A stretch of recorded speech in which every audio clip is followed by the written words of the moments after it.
Today we go behind the scenes of an amazing public garden that's devoted to preserving the history of gardening, as well as keeping an eye out on some new and exciting plants. You won't want to miss it, so stay tuned as we garden smart from Georgia.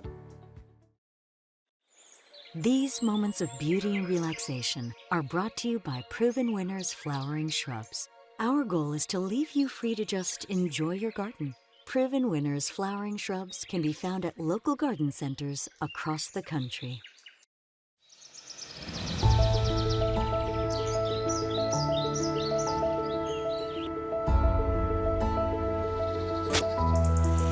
Centurion family of products help us get ready to garden. DRAM has been providing gardeners with professional equipment for over 80 years. DRAM products feature 9 water patterns and are designed to nurture your plants with a shower of rain. DRAM for lawn and garden, available at garden centers near you.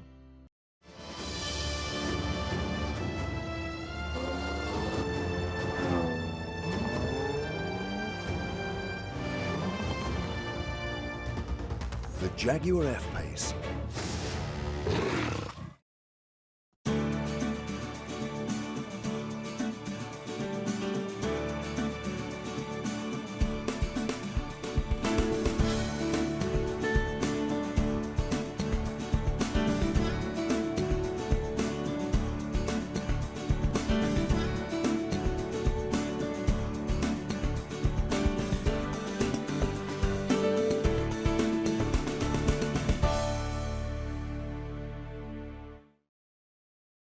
In 1926, the Atlanta Historical Society was formed to help preserve the city's history. Over the past 82 years, the organization grew substantially, and in 1990, it became the Atlanta History Center. Now located on 33 acres in historic Buckhead, the center is home to numerous museums and 6 beautiful historic gardens that represent Georgia's distinctive flora, both native and introduced. Each garden tells the story of a particular group of people who interacted with this land and its plants in distinguishable ways. The gardens are often the overlooked gem on the campus of the History Center, and today we'll explore the history of this great city through the lens of 6 unique gardens. Sarah Roberts is a curator of the historic gardens and has a long and decorated career in public and private gardening. Today she'll be taking us back in time to discuss heirloom plants and the design principles that have been preserved for generations to come. Sarah, thanks so much for being with us today. Well, Eric, we're really happy to have you here. You've got quite a bit of experience with public gardens, don't you? I've been really lucky. I've gotten to work at Blooms of Bressingham in England, at the Arnold Arboretum of Harvard University, and of course I had 5 years at the New York Botanical Garden as their curator of herbaceous plants and outdoor gardens, and I got to work with some incredibly talented people there. Wow. So what brought you to Atlanta? I'm actually from Atlanta. I grew up here. I learned about horticulture from my dad, from just following him around in the garden, learning about ornamental plants. My mom's a great vegetable gardener, so I learned from her. And when it came time to go off to college, I didn't go real far away. It felt very natural to go get my bachelor's at Berry College in horticulture. And I spent a year abroad in England, as well as part of that time studying horticulture abroad. Wonderful. Now, this is my first visit to the Atlanta Historical Society. Okay. What can you tell me about the gardens here? Well, actually the gardens are the part of the History Center most people don't know about. We have 22 acres of green space in Atlanta. There are 6 historic gardens, 2 historic houses, and miles of trails. Wow. Can't wait to see it. Let's go have a look.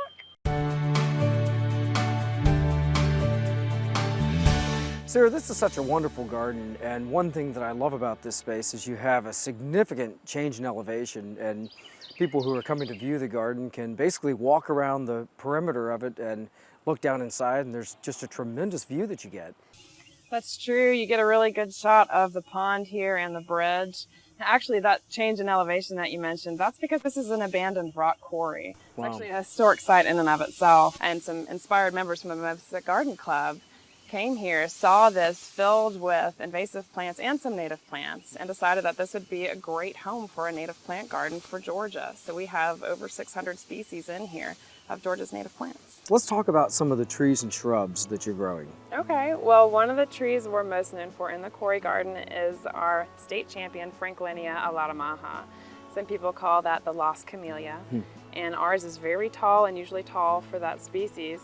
And what's so great about it is that it's a plant that's extinct in the wild. It was discovered here in Georgia on the banks of the Altamaha River by John and William Bartram. was last seen in the wild in 1803. So because they collected seed and plant material on their explorations and brought it back to their home, all the descendants we have of that species now are from those original collections. You also have some wonderful blooming plants, the calmeas, which actually are very difficult, can be a difficult plant for many gardeners to grow, right? They can, and we're very fortunate here to have this microclimate, this incredibly quick drainage, and because we're on these slopes, we get all the rainwater, so they get plenty of water rushing down the side of the rock face here where they can grow and thrive. One of my favorite natives is Aesculus pavian, and that's one that we don't see very often. It's the red flowering buckeye. That's a beautiful plant, and then also the Chionanthus virginicus, which is one that we don't oftentimes see in gardens, but I think one of the most impactful flowering native plants. And what a shame that we don't see it more. It's actually my favorite understory tree. I think it's incredibly graceful. It has very delicate flowers that are fragrant. They're flowering now, and we have a very big specimen of the fringe tree, the Chionanthus. Here, it's about 20 feet tall, which is pretty large. Now let's talk about perennials, and there's a ton of perennials in flower right now. What are some of your favorites? Wow, that's such a hard thing to say. To ask if horticulture is your favorite perennial. It's like asking what my favorite child is or something. Perennials, well, actually in the really wet, boggy part of the Quarry garden, we have some beautiful perennials flowering. One of my favorite is Iris virginica. It's our blue flag, our southern iris. It's a great substitute for the more invasive yellow fleur-de-lis iris or the Iris pseudacaris. Right. Grows in colonies, and actually its roots can grow right underwater. So if you have really wet spot or moist soil that's consistently moist or seasonally floods, that's a great plant. Also great is our native Zephyranthes adamasco, the rain lily. So it can also grow in boggy soil or seasonal flooding, and it looks great with golden alexanders. They flower at the same time, and it can just move its way up through the foliage of the golden alexanders, Zizia aurea, and flower. And it's bright and it's white and it looks great in the shade. Yeah, it's a wonderful perennial. One thing that I think is really particularly nice about public gardens, and especially when they're done well, it's a great place to come learn, what plants look good together. And then in the case of your wetland garden, it's a wonderful place for people to learn, if they have a boggy area in their yard, you can come look at this collection of plants and pick up some great ideas on how to handle those kind of tough situations. Exactly, and there are trees in there as well, the Dawn cypress, Dawn redwood, Taxodium disticum, which is great. It grows those knees in swampy soil. There's also Agarista, which is a great low maintenance evergreen shrub. There's Tiarella, the foam flower. It has a real frothy white flower. It's a ground cover. It spreads by rhizomes. It has very handsome foliage. That's another favorite perennial of mine to use. We've planted it all throughout the Quarry garden.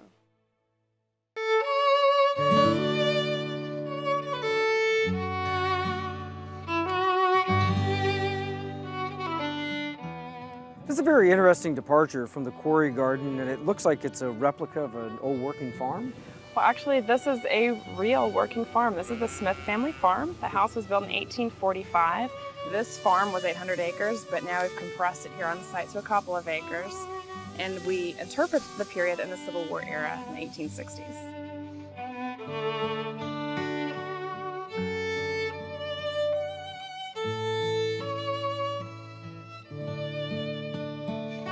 This garden definitely captures the look and feel of an early American perennial border, and of course it's complete with its own swept lawn. It is. The swept yard is very traditional for the Old South. It kept rodents, insects, and things away from the house, and of course it's a lot lower maintenance. And were the perennials that were used in these gardens, were they mostly for cut gardens, and what kind of plants would have been planted? They could have had cut flowers, and actually we use the Southern Cultivator, which is an heirloom periodical that we actually have at the Cherokee Garden Library on site. And that is a periodical that they might have read. The Smith family might have actually read those same things, so we can glean some insight on what plants they grew, what cultivars, and their methods and techniques. So in the flower yard in the front of the house, this is where the lady might have had some things that she thought were ornamental and pretty and would have planted around the borders. Roses, perennials, and reseeding annuals and biennials. What are some of the perennial plants that would have been used in a garden from this time period? Well, bearded iris, peonies, these are both really tough plants. Daylilies, like the old species daylilies, the tawny ones. There's Silene floscuculi, which is ragged robin, and that's what that frothy pink flower is all around this garden. And that seeds in everywhere. And we just move it around a little bit, and then it will fill in the gaps between all the perennials and shrubs. These are sturdy plants that have stood the test of time. The Byzantine gladiolus, that's that hot magenta color, It's very easy. It just doesn't want to be overly wet. That's really about it. Give it some sun and some good drainage. The heliotrope, which smells wonderful, and actually back in the day here they would have called it cherry pie. That was its common name, but it smells a little bit like vanilla to me. And that's a deep, rich purple, and we can grow that from seed. We actually grow a lot of things from seed here because it's not the same plant material you'll find in the big box stores. This is something you have to get yourself and start on your own.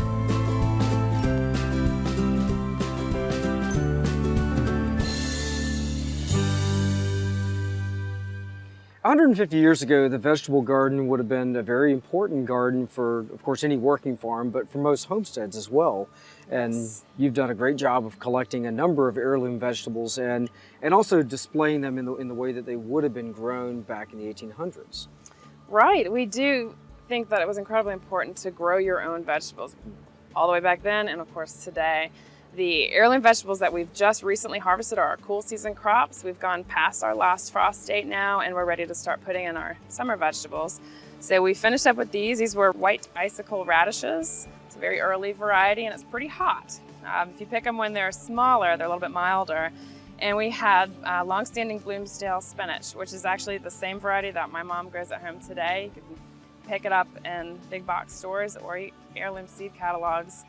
We have to special order most of our seed and grow it ourselves, but that's one that's really stood the test of time and is still very popular. Now, what are some of the summer vegetables that you grow? Well, we grow a lot.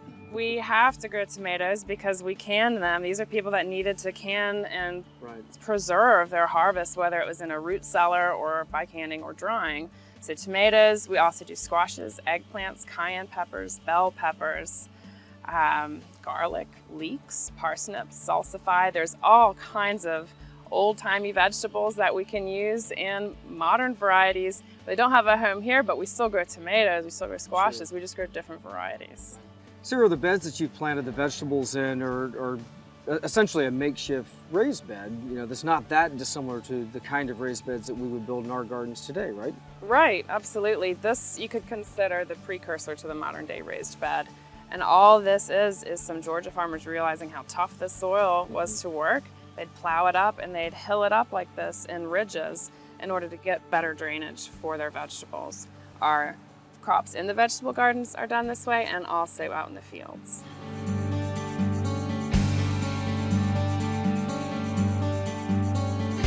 Many vegetables that we would use in the garden can be grown from seed. Of course, lettuces are easy to do from seed, and well, nearly any vegetable. Some I find are easier just to buy the plants already, and for me, tomatoes is one of those. And we would plant tomatoes a little differently than other vegetables, wouldn't we? That's true, and most people do just buy their tomatoes already potted up. We actually do grow ours from seed. We have a greenhouse, we have heat mats. We can start them before last frost, about 8 weeks before. And when we plant them, because we use these biodegradable cow pots, which I think are far superior to peat pots, which don't seem to break down in the soil that well. When we plant these, you plant the entire pot and about 4 inches of the stem of the tomato. So I can actually go ahead and just plant this one here. Now I'm going to dig a little bit behind where I want this plant to go. Set it out of the way. Doesn't need to be really deep because what we're going to do is pick these lower leaves off of the tomato. And of course, it's never too early to scout for pests. So I see I have an aphid here. I'm just going to squish him real quick. Sure. So I've picked off all those lower leaves and I'm going to set the tomato in the ground on its side. This is a technique my mom taught me, and she has Georgia's most productive tomato garden. So it works. I'm not going to change it. So you're setting it in deep on its side and then holding the tip upward. Then you just backfill this hole. All of our soil we amend with horse manure and compost. So it's very rich. Tomatoes are heavy feeders, of course. Tamp that down. Make sure you've got contact with the roots and the stem. It's very simple. That's all you do. Now, one important thing to remember is which way you put your pot or that root ball if you're just sliding it out of a plastic pot. I always put that facing forward so I can put my stake at the back. If you don't remember and you do them all different directions, you might end up spearing that root ball. So what we'll use are some 8-foot tall stakes. Drive them in the ground at least a foot, and we're going to grow these in a cordon style. This is an 1800s method of saving space in your garden. We actually only allow 2 main vines of the tomato to grow.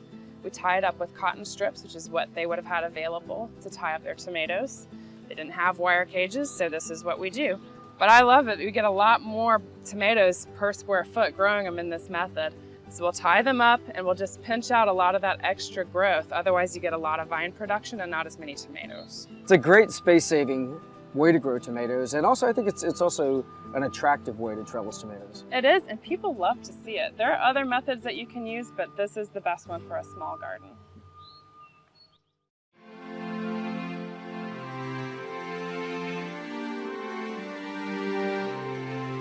Something I really love about walking through this garden are all the incredible borrowed views. So anything from a quarry, a very unusual structure, if you will, a colonial home, and then this grand mansion. That's true. We have some incredible vistas here, and I think this one at the Swan House is probably one of the best in Atlanta. You have a great shot from Andrews Drive looking all the way up these sweeping terraces to the Swan House itself. It was designed by Philip Trammell-Schutze, who also was the landscape architect, and he was a genius at directing the eye. He uses evergreen shrubbery, Elaeagnus, to fence in this property from the woodland beyond and sculpt this view up to the house itself, as well as this fountain, which was actually based on the Villa Corsini in Rome. That also draws your eye right up to the door at the top. Right, they definitely wanted the house to be the star of the show. There's not, as you mentioned, there's not a lot of color. It's mostly different shades of green, and that basically just provides a nice picture frame for this amazing vista. It does. The greenery is the backdrop in this case, rather than having a lot of ornamental flowering plants. We do have some roses here in this garden that are beautiful and they flower in the summer, but really it is about the structure of the garden, the peaceful, tranquil nature here, and the house, the land, and the architecture. What are some of the plants that they would have used? Well, Schutze was challenged by his clients to make this garden look instantly old, which is something that we still struggle with today. We want our gardens to be instantly big and beautiful. So in the 1920s, they had Elaeagnus, which is what he used for the evergreen hedges, and running bamboo, which served as a screen in certain parts. And of course, it grows really fast. Now, the price you pay for getting that instant gratification is in the long run, it's actually a lot more maintenance. You get that rampant growth and an invasive nature. Yeah, and I think that's great advice for gardeners is think about what the garden's going to be in 5 years, in 10 years. You know, a 2-year-old garden does not need to look like a 10-year-old garden. Right. And, you know, that goes down to how we space plants, not planting them too close together. And like you said, you know, looking at things like boxwood that have more controlled growth, but in the long run are going to be a lot lower maintenance. Right. And actually, boxwood is a plant that Schutze did use here in the landscape. We have some very large specimens here that are aged very gracefully with the home, which is what you want in your home landscape. And because they're slower growing, they're a whole lot less maintenance. We use the cultivar of Korean boxwood called Justin Brower's in the boxwood garden around the side of the Swan House. It's a great little intimate space, and that boxwood is slow growing. It responds very well to pruning. It's sun tolerant, but it does get some shade here, which it needs in the south. As long as it doesn't have wet roots in winter or a hard winter wind, it's gonna be fine, very low maintenance.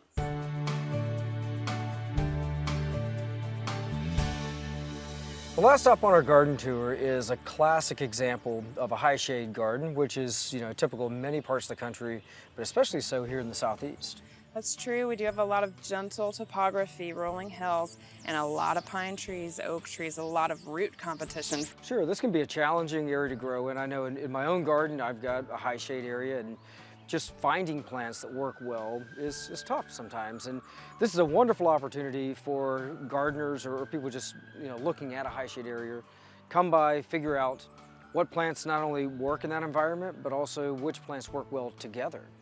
Right, and actually behind us are some of my favorite plants in this garden. We have Japanese maples, and I love that burgundy foliage type. Oak leaf hydrangeas, which are native as well, and they do great here. They tolerate our drought and our clay soil. We've got Chamaecyparis behind us, that real feathery, filigree foliage. Rhododendrons and azaleas we have a lot of in this garden. That's really the spine, a backbone of structure in this garden. So with this garden, you're not as bound to the historical authenticity of the plants, right? This is one that you get to play around a little more in? Right, we don't have a period that we are glued to for this garden, so I enjoy playing in all of our gardens here with different plants, but here I'm actually a little bit freer. There's not a restricted plant palette. It's not a certain period. I can really play around with things and create mixed borders in a naturalistic setting. One plant I do want to draw attention to that we don't see in many gardens, in fact, I would say it's a new emerging plant, is Distilleum. And you've got some planted on a slope right behind us, and it's a tough plant, wonderful foliage, and it's really neat to see it in the garden. I am glad you mentioned that plant. It's my favorite new plant on the market. The one that we have here is Distilleum Blue Cascade. It's a hybrid, and it has a great glaucous blue-green sheen over the top of some really dark green leaves. It has a natural cascading habit, so I actually planted it on a slope. This is a slope where nobody wants to have to climb up and plant or prune or do anything that's going to be high maintenance. Sure. So we picked this evergreen, naturally cascading form, and we've worked it down the slope, so it will cover all of that ground throughout the year and be very low maintenance for us. Yeah, it's not an easy plant to find, but it's definitely well worth trying to seek it out. Well worth hunting it out. Now let me ask you this, Sarah, of the toughest of the tough dry shade plants, right, what would be your top picks? Well, number one, I'm going to have to go with epimediums, or fairy wings, some people call them. They look so delicate, but they are so tough. They are. The new growth emerges with some bronzy oranges and burgundy tones. The foliage is handsome and it lasts all year. It's only about 6 or 8 inches tall, most of the varieties you see in the trade. And then the flowers come up in winter, so you get that great winter interest. There's yellow or pink or white varieties that you can find. They're very dainty and they just dangle above the leaves. And you can cut off that old winter foliage and really showcase the new growth that's coming up under those flowers. That's my top one. For a shrub or something a little bit bigger with some meat to it, I would use Fatsia japonica. It's got a great glossy dark green leaf, and I've actually grown it right under magnolias and tough spots where nobody wants to be, and it does just fine. Yeah, those are great picks. One of the mistakes that I made as a beginning gardener was pruning my azaleas at the wrong time of the year and also not pruning them correctly. Okay. What advice would you have for gardeners, specifically when it comes to pruning azaleas? Pruning azaleas, that is one of those things that we see done badly around here because we have a lot of azaleas in the South. What you want to not do is use your hedge trimmers. Don't make them square, don't make them gumdrop shaped, don't give them bad haircuts. If you shear an azalea, you're gonna get all the growth of leaves and flowers just on those outer couple of inches. Instead, there's 2 other types of pruning cuts you can do. If you've already decimated your azalea, the first type of pruning cut you would do is to rejuvenate it. That's called a heading cut, and that's when you're taking a branch all the way back and pruning it off, not to where there's another branch union, but just basically a stub cut. That's going to produce a lot of new growth right below your cut. And you can come back in there and thin that out a little bit, pinch them to make them more dense, and you'll create a new canopy for your azalea. You could also do that, reach in and take 1 or 2 branches out like that to make a more dense shrub. But typically what you really need to do, and probably the only thing most people need to do, is thinning. And for thinning, just grab my pruners here. All you're going to do is take a branch that you think has grown a little bit outside of the canopy, further away. It's getting a little bit too big and you just want to make this a little smaller. So you can take a branch like this and prune it back to a union with another branch. It's a small cut. You reach in and you're just feathering these cuts through. More sunlight's going to get into your azaleas. It's going to stimulate more growth. And you're not going to have any ugly pruning cuts that are going to be an eyesore.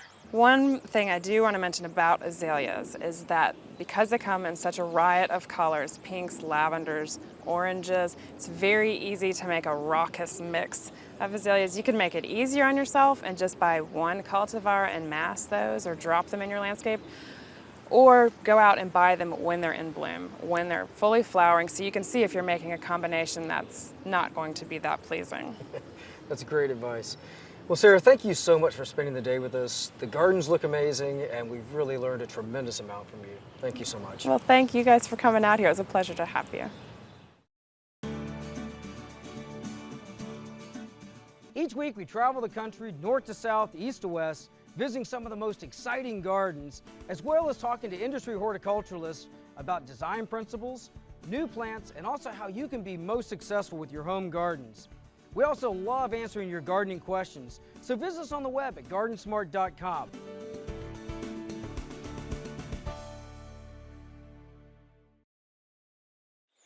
These moments of beauty and relaxation are brought to you by Proven Winners Flowering Shrubs. Our goal is to leave you free to just enjoy your garden. Proven Winners Flowering Shrubs can be found at local garden centers across the country.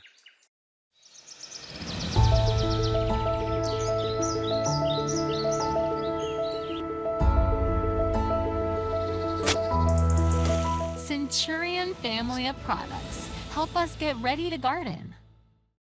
Dram has been providing gardeners with professional equipment for over 80 years. Dram products feature 9 water patterns and are designed to nurture your plants with a shower of rain. Dram for lawn and garden, available at garden centers near you.